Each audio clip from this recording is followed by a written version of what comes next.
नमस्कार.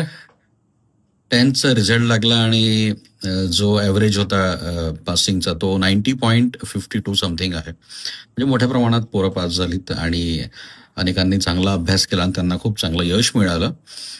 मात्र 11वी च्या ज्या सीट्स अवेलेबल आहे आपल्या नागपूर डिव्हिजनचा जर आपण विचार केला, तर त्या ठिकाणी 2,40,000 जवळपास सीट्स उपलब्ध आहे आणि जे विद्यार्थी पास झाले 10वा वर्ग 10th त्यांची संख्या आहे 1,32,000 म्हणजे जे प्रवेश घेऊ शकतात असे विद्यार्थी आहे 1,32,000 आणि सीट्स अवेलेबल आहे 2,40,000.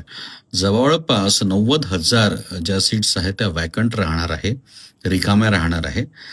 याचं कारण असं आहे की मोठ्या प्रमाणात नवीन कॉलेजेस सुरू झाले आणि आता तुम्हाला माहीतच असेल की 11वी-12वी या दरम्यान अनेक कोचिंग इन्स्टिट्यूट कॉलेजेस सोबत टायअप करतात आणि 11वी-12वीची ॲडमिशन तिथे दाखवतात, ज्याला इंटिग्रेटेड प्रोग्राम असं नाव दिलं जातं. आणि मग कॉलेजमध्ये डमी ॲडमिशन दाखवून इन्स्टिट्यूटमध्ये पोरं शिकतात. तर यामुळे कॉलेजेसची संख्या आणि सीट्सची संख्या वाढलेली आहे.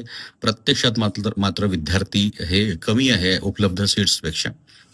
तर तुम्हाला काय वाटतं 11वी-12वी या दरम्यान इंटिग्रेटेड कोचिंगच्या माध्यमातून आपण विद्यार्थ्यांना डमी विद्यार्थी बनवून त्यांना फक्त कोचिंगमध्ये ठेवायचं हे तुम्हाला योग्य वाटतं का? निश्चितच त्यातून मुलांचं करिअर जर घडत असेल तर ती अतिशय चांगली गोष्ट आहे. मात्र या एकंदर याच्यावर तुम्हाला काय वाटतं? कमेंट करा, बोलत राहूया, चर्चा करत राहूया. धन्यवाद.